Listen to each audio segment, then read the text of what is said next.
शान्ताकारं भुजगशयनं पद्मनाभं सुरेशं विश्वाधारं गगनसदृशं मेघवर्णं शुभांगम् लक्ष्मीकान्तं कमलनयनं योगिधृध्यानगम्यं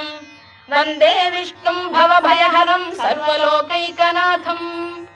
मेघश्यामं पीतकौशेयवासं श्रीवत्साङ्कं कौस्तुभोद्भासिताङ्गम् पुण्योपेतं पुण्डरीकायताक्षं विष्णुं वन्दे सर्वलोकैकनाथम् नमः समस्तभूतानामादिभूताय भूभृते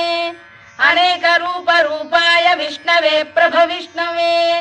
सशङ्खचक्रं सकिरीटकुण्डलं सपीतवस्त्रं सरसीरुहेक्षणं